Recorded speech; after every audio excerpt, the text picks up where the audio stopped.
Seja bem-vinda, senadora Damares, seja bem-vindo todos os nossos assistentes habituais já do nosso podcast Segurança Online.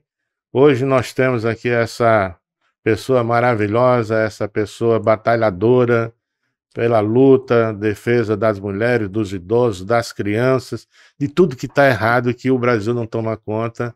Nós temos na pessoa da senadora Damares uma fiel defensora, uma fiel articulada para resolver os problemas do Brasil. Mas o nosso foco aqui é segurança pública. Antes de que a gente entrar na questão da segurança pública, senadora, eu gostaria de passar a palavra para a senhora, para que a senhora fizesse as suas considerações iniciais e falasse aquilo que a senhora achar por bem falar. Wellington, obrigada pelo convite. Já faz tempo que eu queria vir para a gente ter essa conversa, porque segurança pública é a minha pauta. Quem acompanhou a minha eleição no DF foi a conversa que eu fiz com as famílias do Distrito Federal, que eu iria com muita vontade de fazer um enfrentamento ao crime organizado no Distrito Federal e no Brasil, que eu estaria senadora pela pauta para o enfrentamento às drogas, enfrentamento ao narcotráfico, enfrentamento à violência sexual contra crianças e adolescentes, que é uma pauta minha que todos sabem há mais de 40 anos, a violência contra a mulher, e eu estou fazendo isto. O meu mandato está à disposição da segurança pública. E confesso que cada vez que eu mergulho mais no tema, cada vez que eu faço um movimento na direção da garantia de mais segurança pública no país, eu me assusto com o que vejo, com o que sei, me assusto, estou apavorada, e eu vou usar uma frase que tem sido usada muito. Nós estamos entre lobos no Brasil. Nós estamos entregando a nossa união ao crime organizado no país, e eu estou é muito pior do que as pessoas possam imaginar. Exatamente. Muito obrigado. A senhora realmente foi no ponto do cerne da questão. Hoje no Brasil nós estamos acostumados a ver, hoje já ficou notório e já ficou usual as mídias sociais noticiarem a questão de decisões do judiciário prevalecendo direitos dos infratores da lei e restringindo a capacidade do Estado em enfrentar o crime, quer seja individual, quer seja crime organizado, quer seja o crime transnacional. E isso está para lá de assustando as pessoas. O que a senhora imagina desse Estado, como hoje a população está vulnerável e assustada com essa situação?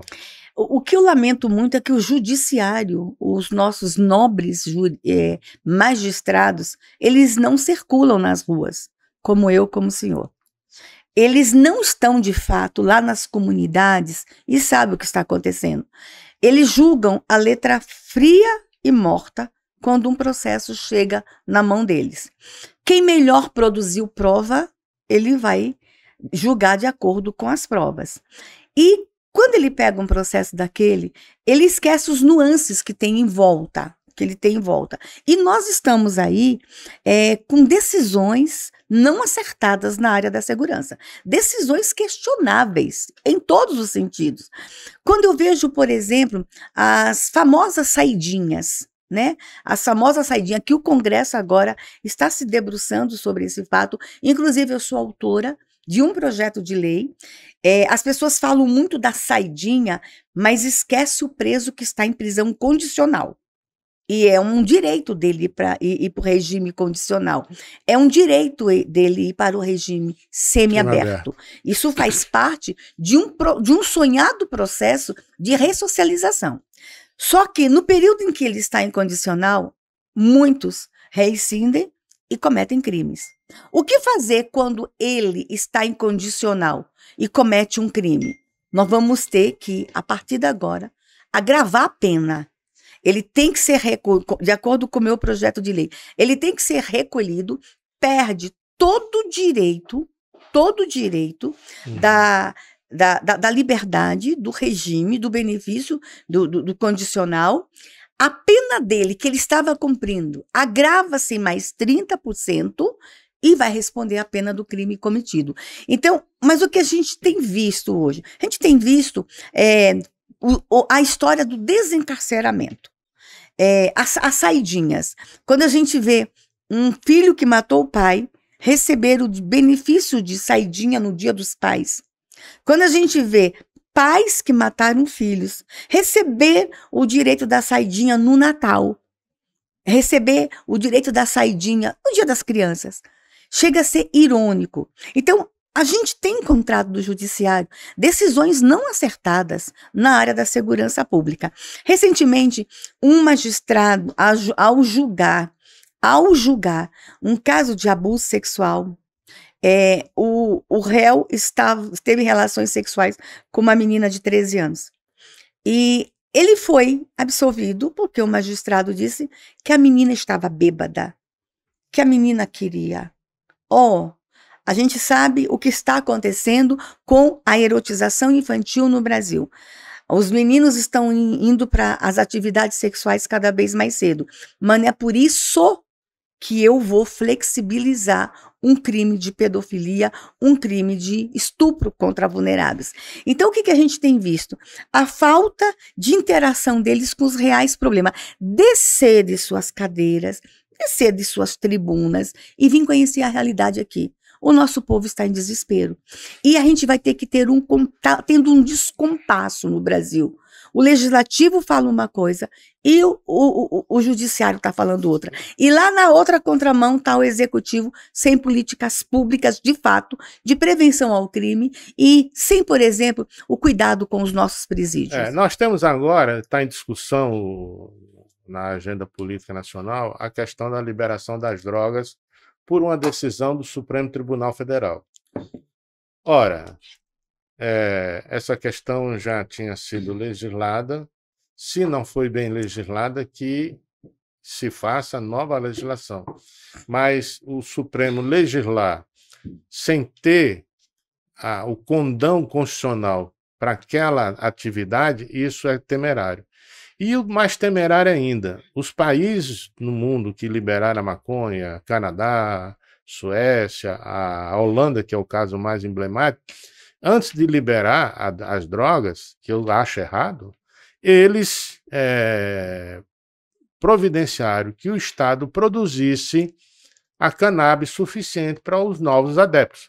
No Brasil não, estão liberando, mas quem vai ficar suprindo as drogas para o usuário é o crime organizado. Isso é um contrassenso, isso é uma coisa muito irônico, muito maluca. Irônico, porque se eu libero o porte, para você ter o porte, você vai ter que ter a posse. Para você ter a posse, você vai ter que comprar em algum lugar. Ou a maconha vai cair do céu e ele vai pegar as 60 gramas e colocar no bolso. Não, ele compra em algum lugar. Na hora que ele compra, ele está alimentando o narcotráfico. Ele vai comprar onde? Na mão do narcotraficante. Chega a ser irônico eu dizer, pode, mas não pode comprar. Peraí. Então, o que está por trás de tudo isso? Na hora que se liberar o porte, vai se liberar o plantio. É automático. Na hora que se liberar o porte, vai se liberar o comércio de maconha. Porque não se pode ter porte sem ter lugar para comprar. Então, há aí uma contradição muito grande. Mas esse processo que está sendo julgado agora, eu preciso lembrar à sociedade que ele tem 8 anos. O primeiro voto nele foi do ministro Barroso, há 8 anos atrás.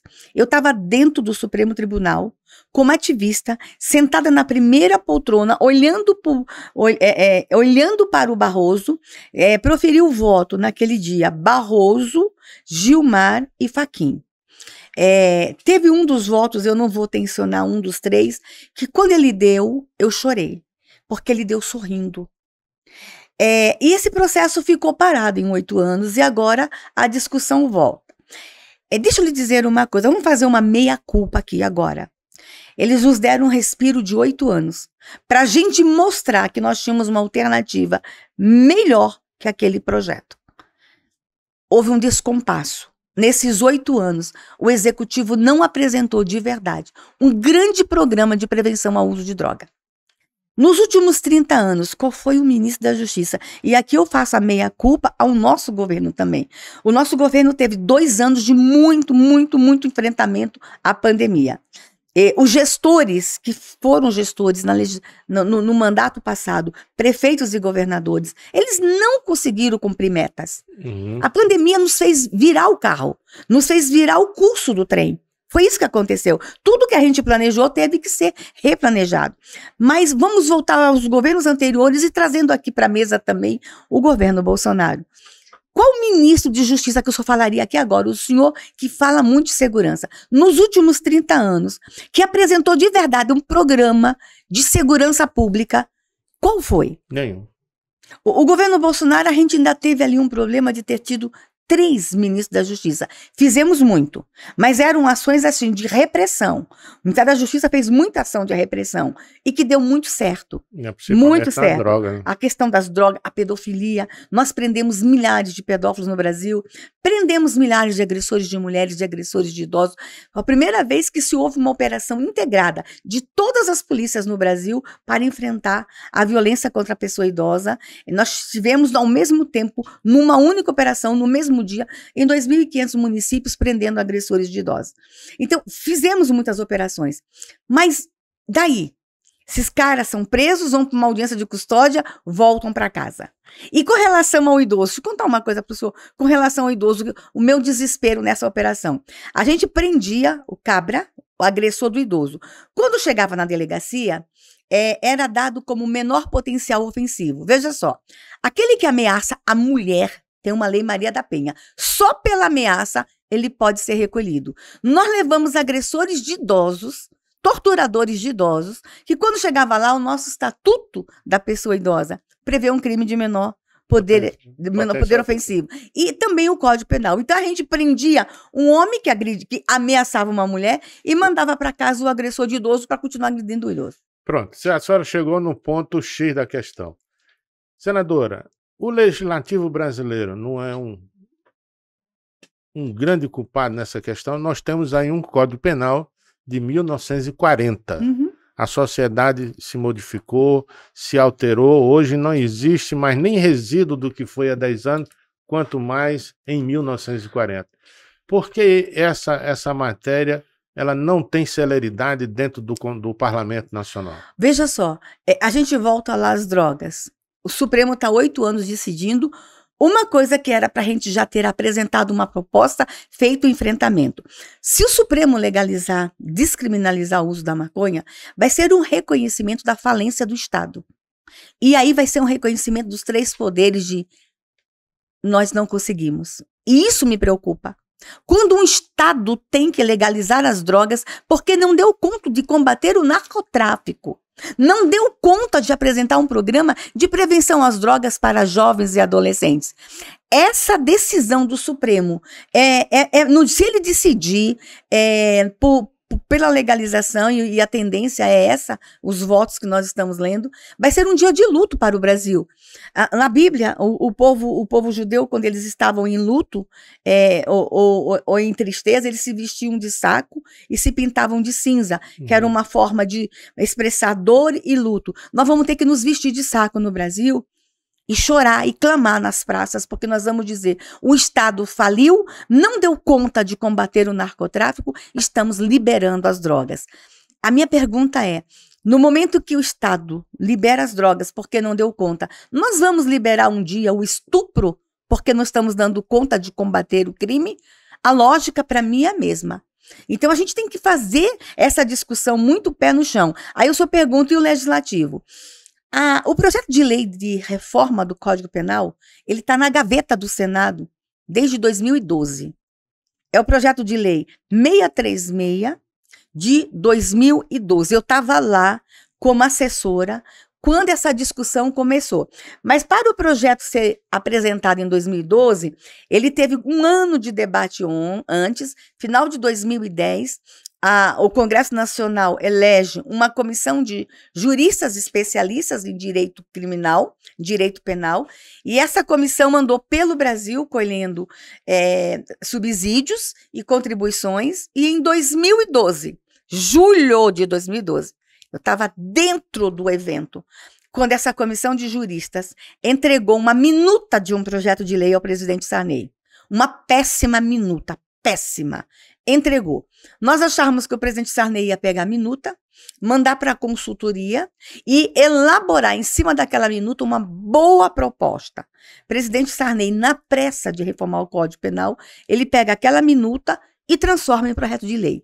Um texto horroroso que dizia o seguinte: se você agrediu um animal, 6 anos de cadeia, mas lesão corporal, 6 meses. E aí a gente brincava, se você quiser bata no vizinho, não bata no cachorro. Essa era a nossa lógica, porque no vizinho são 6 meses, no cachorro são 6 anos. Mas esse texto chegou no Congresso Nacional e a gente achava que o Congresso ia se debruçar sobre o texto numa discussão séria e entregar a reforma do Código Penal. O primeiro relator entregou um texto melhor, que foi o senador Anastasia. O texto está nas gavetas do Senado. 2012, mesmo que aquele texto tivesse sido bom, em 2023, em 10 anos, o mundo mudou. Em 2012, quando eles entregaram o texto, nós não tínhamos tantos crimes virtuais como hoje. Então, veja, se o texto entregue em 2012 já é antigo, imagine o texto que está vigorando de 1940. O senhor está entendendo como isso é sério? Nós vamos ter que fazer uma consolidação das leis penais. Olha o exemplo que eu dei aqui. A Lei Maria da Penha é uma lei rígida.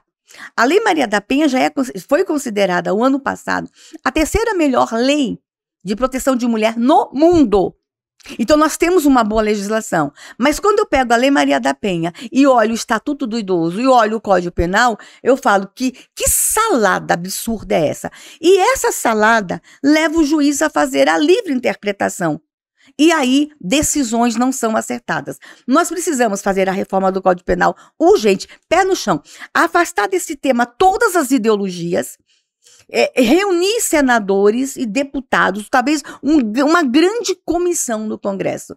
Aí o senhor pergunta, e o que a senhora está fazendo? Eu vou lhe dizer, foi minha primeira iniciativa como parlamentar.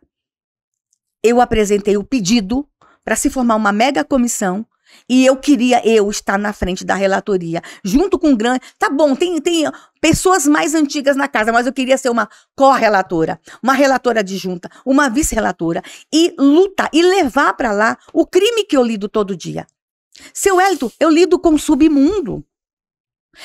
Eu estou mergulhada no submundo e eu estou gritando por socorro.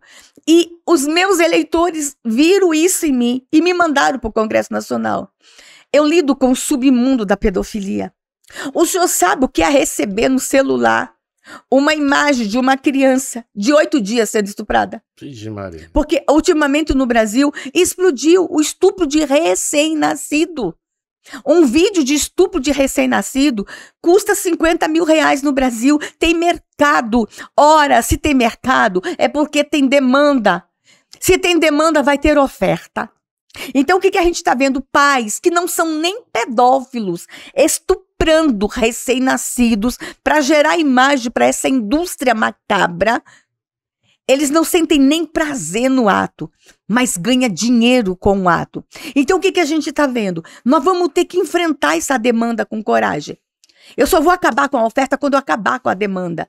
Nós vamos ter que fazer esse enfrentamento. As crianças estão clamando. O Brasil, seu Wellington, é considerado o maior produtor de imagens com pedofilia no mundo. Nós estamos alimentando daqui do Brasil esses pedófilos no mundo inteiro. Nós estamos alimentando a máquina da pornografia infantil com o corpinho de nossas crianças, de nossos bebês. Eu lido com isso há anos e quando eu comecei a falar, eu fui chamada de profetisa do caos. Eu fui chamada de exagerada. Quando eu falo, por exemplo, do tráfico de criança, eu sou louca. Eu sou maluca. Eu contei que quando crianças saem pelas fronteiras do Brasil, elas são torturadas, são machucadas. O senhor acha que um agressor de criança vai tratar ela depois que sequestrar com bombons e flores? O que aconteceu aqui em Brasília recente, seu Wellington? Aquele cara que sequestrou a menininha lá no Jardim Ingá. Aquilo foi uma mostra. Se no coração do poder, um homem acima de qualquer suspeita, um bancário ganhando o salário que ele ganhava, morando em área nobre de Brasília, porque Asa Norte é área nobre. O cara vai no Jardim Ingá, pega uma menina de 12 anos, dopa, coloca dentro de uma mala, leva para casa, acorrenta num apartamento onde tinha uma câmera e ele ia produzir imagens de tortura. O senhor sabia, seu Wellington, que hoje é possível pagar uma live para assistir ao vivo o estupro de uma criança? E dependendo do valor que você pagar para entrar na live, você do lado de cá pode pedir para o estuprador fazer o que você quer que ela faça na criança. Que país é esse? Que eu tenho um estupro de recém-nascidos, pode-se assistir ao vivo o estupro de uma criança, e eu tenho uma reforma de um código penal parado na gaveta. Nós vamos ter que falar sobre isso. Então, estar no seu programa, para mim, é me dar espaço para falar sobre isso. Eu já estou no desespero. Deixa eu lhe contar uma coisa. Outra ação que eu entrei na primeira semana, tem um projeto de lei que foi aprovado na Câmara de 2015. Olha quanto tempo demora. Quando é para beneficiar o povo lá na ponta. Esse projeto transforma algumas condutas da pedofilia em crime hediondo. A pedofilia já é crime hediondo? É. Mas se você pegar um cara com os vídeos na mão, tu leva ele na delegacia, ele paga uma fiança e vai embora. Nós temos um servidor do Senado que em 2022 foi pego com 2.000 vídeos. Um cara ganhando super bem no Senado. Ele foi, depois de um serviço de inteligência, a polícia pegou. Ele foi para a delegacia e foi embora.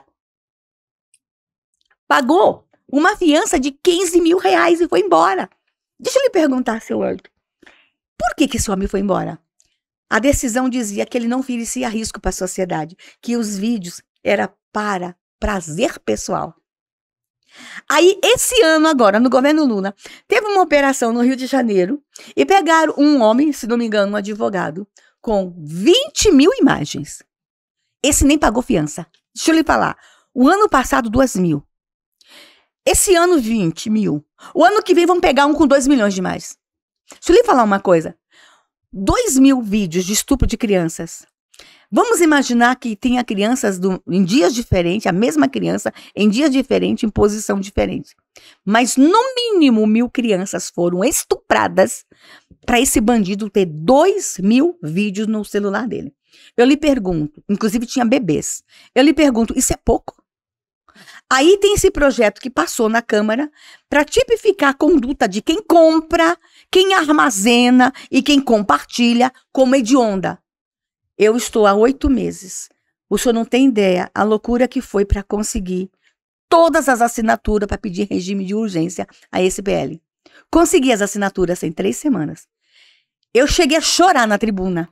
No Maio Laranja, eu fiz um discurso emocionado. Colegas, assinem comigo. 8 meses.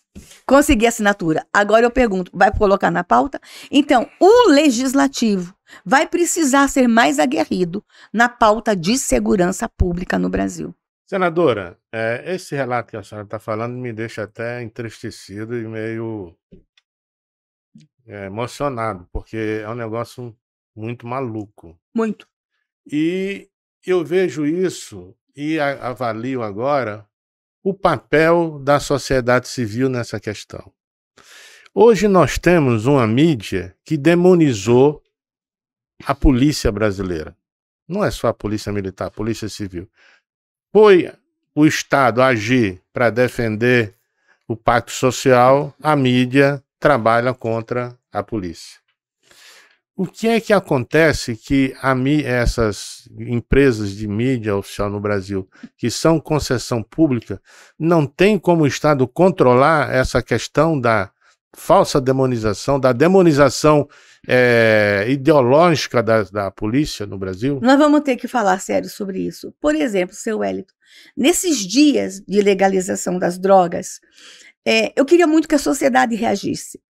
Eu queria muito que a sociedade fosse para as ruas com cartazes. Supremo, não legalize as drogas. Porque o Supremo vai ter que sentir o calor da sociedade.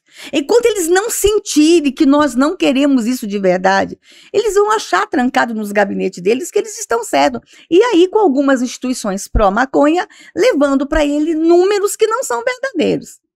Mas se eu peço hoje para a sociedade fazer uma manifestação contra as drogas, ninguém vai. As pessoas estão com medo de irem para a cadeia, se expressarem sua opinião publicamente. Nós temos senadores em silêncio, nós temos deputados com medo de falar. Por quê? As nossas liberdades de expressar o que queremos é endemonizada primeiro pela mídia. A mídia vai ser a primeira a mostrar grupos de golpistas na rua novamente. Então, assim, o que eu tenho visto, o desserviço da mídia, porque ela disse, a maioria da mídia decidiu por um lado. E aí, um desserviço nesse sentido de nos ajudar a lutar por mais segurança. E a gente vê veículos de televisão endemonizando também a polícia militar, mostrando atos de grupos que querem o fim da polícia militar, mas não mostra atos com bons olhos de um grupo de pais que quer o fim das drogas. Essa inversão de valores da sociedade hoje, dos hábitos da sociedade e das leis, que a lei diz uma coisa, a justiça decide de outra forma, interpretando aqui a famosa mutação constitucional, altera o sentido da lei sem alterar uma vírgula da legislação. Então isso o povo está vendo, está com medo. Nós tivemos na pandemia a soltura total de todos os presos que encontravam cumprindo pena, que eram dessas facções criminosas, foram soltos, colocados na rua e voltaram a delinquir. E hoje a gente vê policiais que, no exercício da sua função, foram presos. Coronéis, comandantes. Estão até hoje presos, sem ter acesso às suas garantias e às suas liberdades condicionais. O Brasil virou de cabeça para baixo? Quando eu vejo, seu Hélito, o nosso ex-diretor-geral da Polícia Rodoviária Federal, o homem que bateu o recorde de apreensão de maconha, deixa eu lhe falar, recorde. O Silvinei, ele nasceu para ser policial. A vida dele é a PRF. Ele ama aquela corporação. Ele ama o que ele faz. E ele é muito amado pela tropa. Aí ele é preso sob indício, olha só, indício de que lá na Bahia a PRF pode na estrada ter dificultado a ida de um eleitor para a urna. Mas ninguém deixou de votar. Certo? Então, tem um indício que a culpa é dele. Indício. Ele vai pro complexo... Mas o STJ disse que a polícia não pode abordar por fundada suspeita. Aí a gente tem esse homem que, olha, eu tenho um amor pelo Silvinei, porque ele não cuidou só da questão das drogas. Ele foi para rodovias prender exploradores de crianças e adolescentes comigo. Esse homem é incrível. Ele fez um trabalho de proteção aos idosos, até mesmo com relação ao suicídio. O senhor tem que ver o que o Silvinei fez na corporação com relação ao suicídio. Sabe onde esse homem está? Por indício. Ele está no complexo da Papuda. Quem está na Papuda? Marcola. Isso é muito sério, seu Hélio. Aí essa semana, há 2 semanas atrás, os nossos coronéis da PM, ex-comandantes, presos, homens que levaram o bandido. E eu fiz até um discurso esses dias bem emocionante, porque repercutiu muito. Quando a Polícia Federal chegou em casa, os filhinhos deles estavam em casa. E os filhinhos sabem que papai pega bandido. Agora papai vai ficar com bandido. Essa semana, inclusive, teve uma movimentação na transferência do Coronel Naime. O Coronel Naime foi para o complexo da Papuda, saiu do batalhão. Eu sei que lá no Complexo da Papuda tem um lugar reservado para policiais, eles estão nesse lugar reservado, mas é seguro? A Papuda é segura? Olha o que aconteceu esse final de semana. 2 criminosos, inclusive faccionados, fugiram da Papuda pelo telhado. Se eles fogem para aqui para fora, será que eles não passam de um complexo para o outro lá dentro? Então, nós estamos vivendo hoje inversão de valores. O senhor está certo. Policiais sendo presos, exonerados por conta de uma abordagem. Eu quero que policial mate? Não. Eu quero que policial saia por aí batendo? Não. Mas o policial, ele tem um olhar técnico. O movimento do suspeito já pode levar ele a fazer uma abordagem. Então, nós estamos realmente hoje no Brasil com uma inversão de valores. O crime organizado manda no cárcere. Você sabe disso? A gente não consegue conter os celulares que entram, a droga que entra. Tem comércio lá dentro mandado pela cantina liderada por eles. E vou dizer uma coisa, e aqui fora, as ordens que eles mandam aqui para fora, na eleição, o que fazer, o que não fazer, matar fulano. O senhor sabia que esse rapaz que fugiu da Papuda esse final de semana... Matou um sobrinho de um policial. Como batismo. Você, para entrar numa facção, você tem que ser batizado. E o preço é muito alto. E vou lhe dizer uma coisa agora, voltando às drogas, que ninguém está pensando, seu Wellington. No arcabouço jurídico brasileiro, tem um princípio que nos rege, que fala da retroatividade da lei. O que é isso? A lei retroage no tempo para beneficiar o réu. Não para prejudicar. Não para prejudicar. Na hora que legalizar a maconha, escuta o que eu estou falando, que ninguém está falando sobre isso. Vai retroagir. Então, aqueles que estão presos porque traficaram maconha, as bancas de advogados, vou lhe falar com segurança, estão todas com os habeas corpus prontinho. Com os pedidos de liberdade prontinho.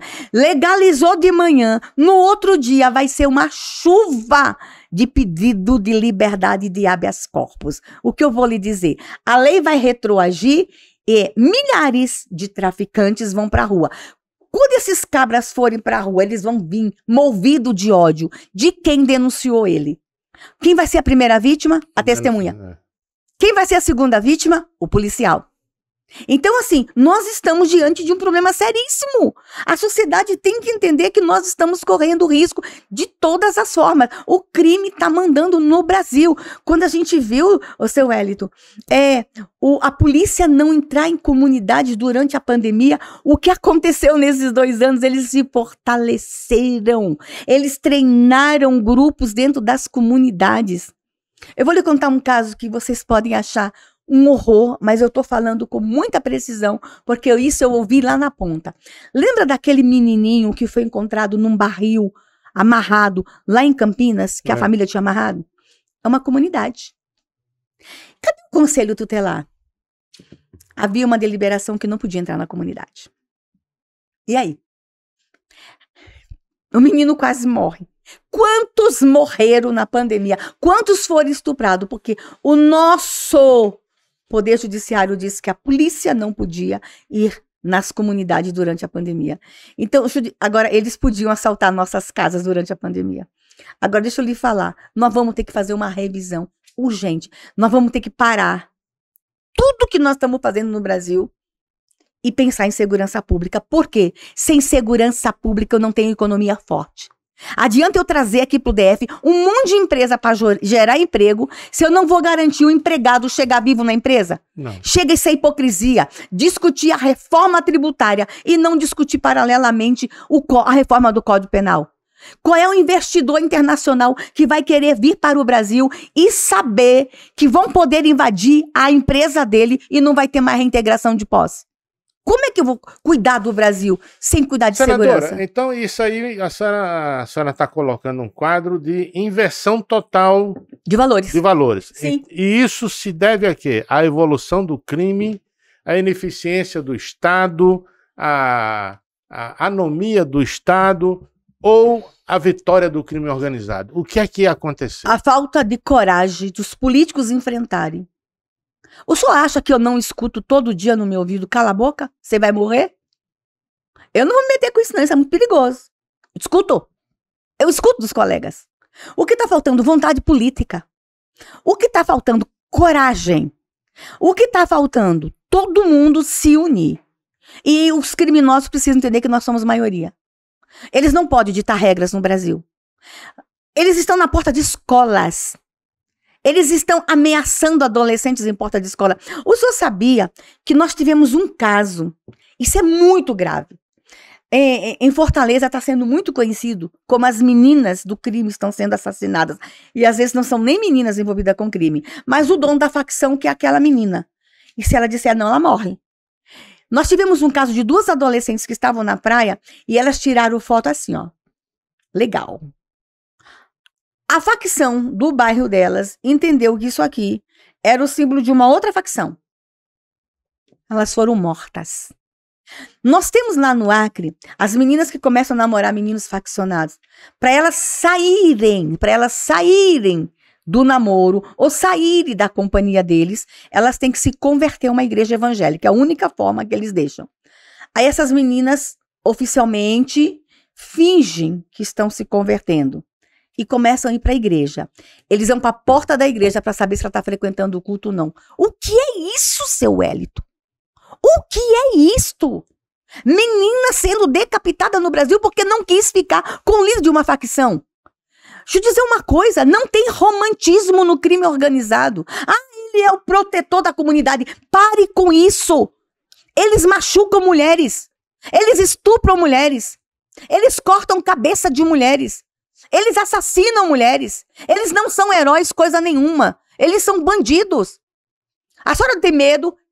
Eu estou sendo ameaçado o tempo todo. Mas, seu Wellington, a gente não vai poder mais se esconder atrás de um cargo, de uma posição, ficar com medo. Nós vamos ter que enfrentá-los com muita coragem. Com muita coragem. Eu tenho ali um recorte específico da criança, que é a minha pauta. Mas eu não protejo criança se o pai também não estiver protegido. Eu não fortaleço família se é o crime organizado que diz a hora e aonde a menina tem que ir. Não é mais o pai e a mãe. É o líder do crime. Então, assim, ô seu Wellington, tem hora que eu pergunto, será que nós estamos enxugando gelo? Será que a gente perdeu mesmo? Isso aí perdeu o mané mesmo? Interessante, porque hoje nós estamos começando a ver isso dentro do aparelho policial brasileiro. São tantas nuances, leis, empecilhos colocados para ação, para coibir a ação da polícia, que o próprio policial hoje está com medo de fazer o seu trabalho porque ele vai ser penalizado. Isso é um negócio muito, muito grave, porque estão tirando do Estado a capacidade de reação do Estado. Sim.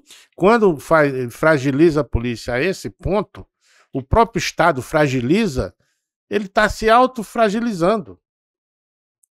Ou a ideia é realmente fragilizar tudo?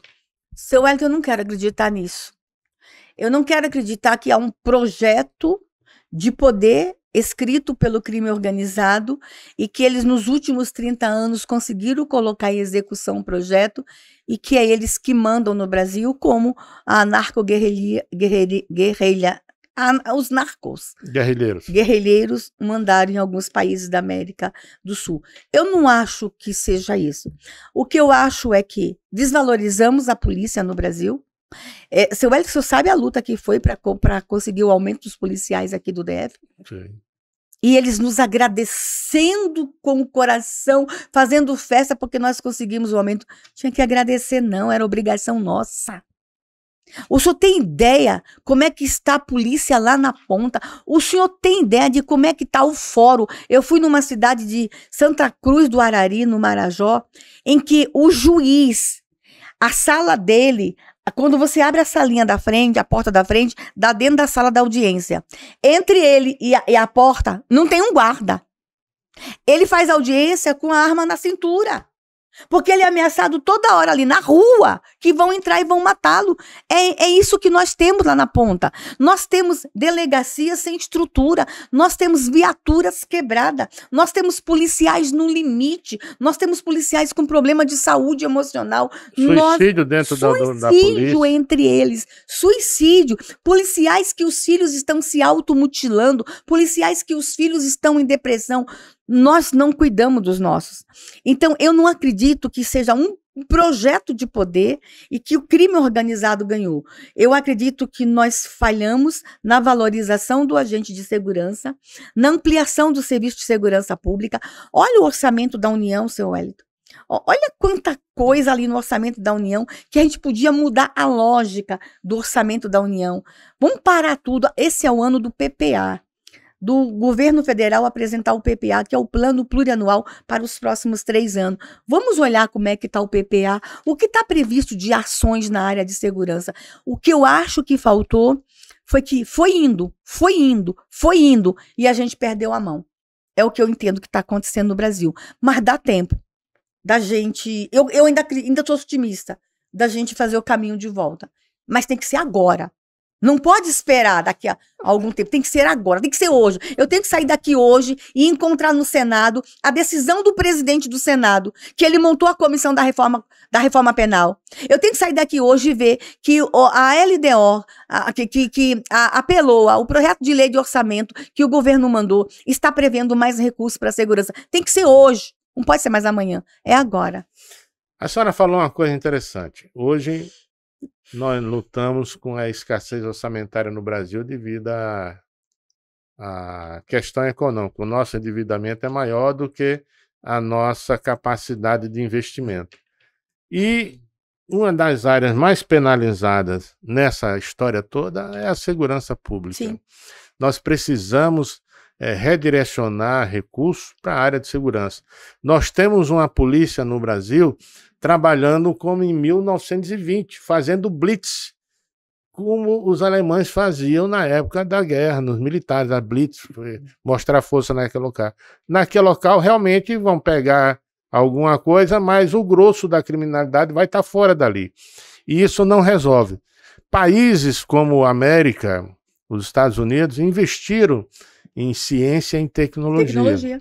Então, hoje a gente tem empresas no mundo que têm verdadeiras joias de ferramentas para ser usadas na segurança pública. Por que a polícia brasileira ainda não adotou essa questão? Porque os políticos, ao invés de comprar arma, comprar viatura e contratar homens, não fazem esse processo de agregação tecnológica. Olha, essa pergunta ela é muito oportuna, mas eu vou responder ela com um exemplo. O Silvinei, que está preso, me levou para conhecer a nova tecnologia que estava sendo implantada na PRF. A nossa PRF seria uma das mais tecnológicas do mundo. Tinha um carro, é tipo uma caminhonete, descaracterizado, que esse carro é um scanner. Então, eles andam na pista e eles encostam num caminhão, imediatamente é escaneado o caminhão e já mostra para dentro da viatura, numa tela, se tem droga ou não no carro. Olha aí, olha que tecnologia. Eu não preciso pôr policiais armados mandando o motorista parar com suspeita e gasta-se um tempo com isso e depois responde esse processo por isso. Esse carro scanner, qual era o sonho do Silvinei? Em todas a bases da Polícia Rodoviária Federal ter um carro de scanner. Já pensou crianças amarradas no porta-mala? Já pensou quanta coisa, contrabando, tudo podia ser descoberto? Armamento. Armamento tecnologia. É caro? É caro. Mas quantas vidas pode ser salvo com um carro desse? Com um carro caro desse? Então, assim, deixa eu lhe dizer, a gente vai ter que investir em tecnologia, porque o crime investiu. Ou você acha que eles não têm GPS? Tem. Eles têm aparelho para derrubar ele, eles têm arma para derrubar helicópteros. Ou o senhor acha que eles não têm... Sistema de rádio o senhor acha que nas comunidades eficaz. Não tem rede de satélite, antenas com satélite? Tem! Eles têm dinheiro e eles investiram pesado. Então, o bandido está tecnologicamente preparado. Não pense que o bandido de hoje é um cara com uma faca ou um 38 na mão. Não. Eles têm até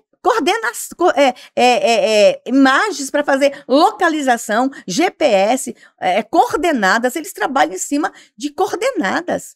Então, assim, eles têm escuta. Eles nos escutam. Ou você acha que o crime organizado não sabe que eu estou aqui nesse exato momento? Não me acompanhou? Claro! Agora, senadora, a senhora falou uma coisa e me ocorreu como saiu recentemente na mídia impressa, acho que no Jornal de São Paulo, dizendo que o crime organizado, o PCC e essas facções estariam preparando pessoas para adentrarem nas carreiras jurídicas de Estado. O que é que a senhora fala de um projeto desse? Olha, é assustador, mas não é impossível, não. Inclusive cursos de mestrado e doutorado. A gente já sabe, assim, mas ninguém aponta o dedo de políticos que já foram eleitos com o apoio deles. A gente sabe disso. no Congresso Nacional, tem políticos que há indícios muito fortes que foram eleitos. Por exemplo, vem um salvo geral lá de dentro e fala assim, ó, tem que votar nesse deputado, sua família tem que votar nesse. E se na urna, na região em que a família do preso não tiver um voto, esse preso sofre aqui dentro. Você sabia disso? Então a gente já tem aí. Mas eles não têm como coordenar, o voto é secreto. É fácil. Se nessa urna, que é a comunidade desse criminoso, não teve, no mínimo, um voto para o deputado que eles mandaram, esse preso morre. Então, a gente está vendo aí que eles interferem, inclusive, no processo político eleitoral. Se eles interferem dessa forma no processo político eleitoral, o senhor não acha que eles vão interferir com bolsas para advogados, para mestrado, para doutorado, e esses advogados se prepararem para a magistratura? É possível, sim. É muito possível. Isso me deixa preocupada, muito preocupada. Senadora, nós estamos já com um bom tempo transcorrido, mas ainda temos alguns minutinhos. Durante a campanha eleitoral passada, nós vimos o candidato a presidente ir numa comunidade do Rio de Janeiro e colocar o chapéu de uma facção criminosa. Nós vimos depois pessoas dessa facção junto com a esposa de um candidato e vários políticos. E recentemente nós vimos o ministro da Justiça entrar, né, numa comunidade dessa e, sem a menor proteção, ir conversar, dialogar com os criminosos. Isso é exemplo que a gente tem que ter no Brasil? Não. De forma alguma. Seu Hélito, quando a gente teve acesso, que a televisão divulgou muito aquele vídeo, de o líder de uma facção falando que com o Partido dos Trabalhadores eles tinham diálogo cabuloso, essa frase devia ter incomodado mais o Brasil. Saber que um partido tem diálogo cabuloso com o crime organizado. Isso nós tínhamos que lá, naquele momento, ter nos levantado. O diálogo cabuloso continua. Deixa eu lhe dizer uma coisa, como ministra de Direitos Humanos, eu fui a Salvador visitar uma comunidade que tinha muita criança com deficiência. Eram conjuntos habitacionais do programa Minha Casa Minha Vida. E as mães queriam falar comigo porque elas receberam, tinha uma cota para mães de criança com deficiência, só que elas foram mandadas para um local e ficaram segregadas. Não tinha nenhum equipamento público para atender as crianças com deficiência. Então eu ia lá. Eu não vou falar o nome aqui porque eu estou ao vivo, o senhor vai passar, vai chegar neles. Quando eu cheguei na comunidade, que a minha equipe foi antes para preparar um salãozinho na comunidade para eu me reunir com as mães com crianças com deficiência, era só esse meu objetivo. O crime organizado disse, a ministra só vem se falar com a gente antes, se combinar com a gente antes. Eu não falo com bandido. Eu não tenho um diálogo com bandido. Eu não entrei na comunidade. Tivemos que mandar uma van, pegar as mães e trazer para uma sede da prefeitura longe. Elas passaram horas no trânsito para falar comigo. Eu não falo com crime organizado. E essa tinha que ser a postura de quem está no poder. Não falo com vocês. Não cedo. Não vou me rebaixar a vocês. Vocês não mandam. Mas, infelizmente, não é isso que a gente está vendo no Brasil. Nós temos agora o caso do governador Tarcísio, que está fazendo um enfrentamento muito, muito forte a questão do crime organizado na Baixada Santista, lá no Guarujá, em Santos. Ali na questão do Porto, que ali se transformou, segundo a inteligência da Polícia de São Paulo, se transformou numa base de importação de armamento e exportação de droga. O Brasil não produz cocaína, mas o Brasil é o maior exportador de cocaína do mundo. A imprensa foi a primeira instituição a ir contra a decisão do governo de atuar, enfrentar o crime organizado. O que é que a senhora fala disso? Essa mesma imprensa não fez uma divulgação quando as 2 meninas foram decapitadas em Fortaleza pelo crime organizado. Se os policiais de Tarcísio, do governo de São Paulo, exageraram ou erraram, que eles respondam na lei e sejam condenados com a pena que a lei estabelece. Mas isso está em processo de investigação. Mas o que a gente viu que antes de ser concluído, se houve um exagero, se um ou outro errou, a imprensa já os condenou. A imprensa não pode ser juíza. A imprensa não pode decretar sentença. Vamos entender o que aconteceu ali. Precisamos preparar melhor a nossa polícia? Precisamos, seu Wellington. Tem crianças que já morreram com bala perdida e na perícia a gente descobriu que a bala perdida veio da polícia? Tem. Tem policiais que se envolvem com crime? Tem. A gente tem que cuidar desse quadro, tirar o joio, tirar o que é ruim e qualificar mais. Preparar mais para um confronto. Mas o que eu vejo ali em São Paulo, aquilo me incomoda demais. E essas crianças que foram mortas no Rio, no confronto. É uma guerra que, infelizmente, numa guerra, inocentes morrem. É uma guerra que está sendo guerreada no Brasil. Vai ter danos colaterais, como disse Tarcísio. Eu gostaria que não tivesse danos. Na verdade, eu gostaria que não tivesse guerra. Eu gostaria que não tivesse bandido ousados ao ponto de matar um policial. Tá? Então, aquele processo que aconteceu ali está sendo investigado. Mas e as chacinas que o crime organizado faz? E o que acontece lá na base entre o crime organizado, que às vezes a gente nem sabe, e os micro-ondas, e os pneus, e os corpos queimados? Então, assim, é uma guerra que os governadores preparem suas polícias para esse enfrentamento, que ninguém morra. Eu também não quero bandido morto. Eu quero bandido preso na cadeia, cumprindo a pena. Eu quero bandido, eu não quero vingança.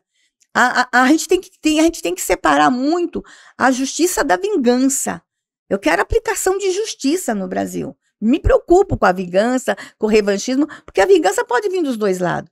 Eu quero aplicação de justiça, eu quero segurança pública. Então, a imprensa, às vezes, faz um desserviço muito grande. Quando a gente viu uma jornalista ir para dentro de uma comunidade para flagrar um erro de um policial, para flagrar o erro, ela mostrou as imagens dos erros dos criminosos, mas ela queria flagrar um erro dos policiais. Isso é muito ruim, é muito ruim. Então, quando eu falo para o senhor desse pacto pela segurança, a mídia vai ter que vir junto também. Nós não podemos endeusar bandido. Quer ver um bandido que foi endeusado recentemente lá na CPMI? Eu sou membro da CPMI dos atos de 8 de janeiro, o hacker. E eu tive que me levantar e mandar um recado para a galera, porque estavam endeusando um hacker. Hacker é bandido. Quem vaza informações pessoais é criminoso. Eu não podia deixar que aquele cara saísse dali como herói, porque eu estava mandando um recado para o adolescente lá na ponta. Pode invadir, pode ser hacker. Então, o que eu vejo hoje, infelizmente, é transformando bandidos em heróis no Brasil. E essa lógica a gente não pode deixar ser invertida. Muito obrigado. Senadora, eu agradeço o tempo da senhora, as suas palavras aqui me emocionaram algumas e outras me chocaram bastante. Eu acho que a tônica vai ser essa. Vai emocionar muita gente e vai chocar muita gente. Mas ela trouxe uma mensagem de esperança, que é de trabalho, de trazer o parlamento, trazer a justiça, trazer o executivo para trabalhar em prol da segurança do cidadão. Então eu agradeço a senhora ter dispensado esse tempo para vir aqui e passo agora a palavra para a senhora fazer as suas considerações finais para a gente poder encerrar o nosso programa. As minhas considerações é a palavra esperança. E dizer para quem está acompanhando aqui, tem esperança sim. Eu não sou voz solitária no Congresso. Eu tenho muitos que pensam como eu penso. É que a minha idade me faz ter pressa e ter a coragem de falar. Eu trago aqui muito o meu sofrimento, tudo que eu passei e tudo que eu tenho, e por toda a minha trajetória de enfrentamento ao crime. Então eu tenho pressa, porque a criança tem pressa. Mas existem muita gente boa no Congresso Nacional, que na hora que se der o start, vai virar o jogo. vai virar o jogo. Então, Brasil, a esperança para a nossa nação, sim. A esperança. Agora, nas eleições municipais, esse é um programa que está todo mundo assistindo. Faz o seguinte, não vota no amigo, não. Vota no vereador que tem proposta para segurança no seu município. Não espere só do Congresso. Seu prefeito na cidade pode fazer muito. Conselheiro tutelar é prefeitura. Conselho de Direito da Criança é prefeitura. Quer ver outra coisa? As guardas municipais, as campanhas nas escolas pelo prefeito, nas escolas municipais de prevenção às drogas. Não espere tudo aqui de cima. Os municípios podem começar a dar um passo nessa direção. Então, em 2024, eleja vereador que tenha compromisso com a pauta de segurança. Vereador que nunca respondeu ao crime. Vereador que não se envolve com o crime organizado. E escolha um prefeito que apresente um plano de governo de segurança. Coloca isso como seu critério de votação. O que o prefeito está falando que vai fazer na área de segurança aqui no município? Então, eu acho que se a gente começar em 2024 a trazer gestores e legisladores municipais com compromisso com a pauta, vai ser automático em 2026 a gente ter um congresso mais pró-segurança em Brasília. Muito obrigado. Obrigada. Volte sempre, nós vamos lhe convidar outras vezes. E que Deus proteja a senhora no seu trabalho, a sua saúde e lhe livre de todo o mal que Amém. É desejado em função do seu trabalho. Amém. Obrigada, Sueli. Obrigada por essa oportunidade. Um abraço. Obrigado.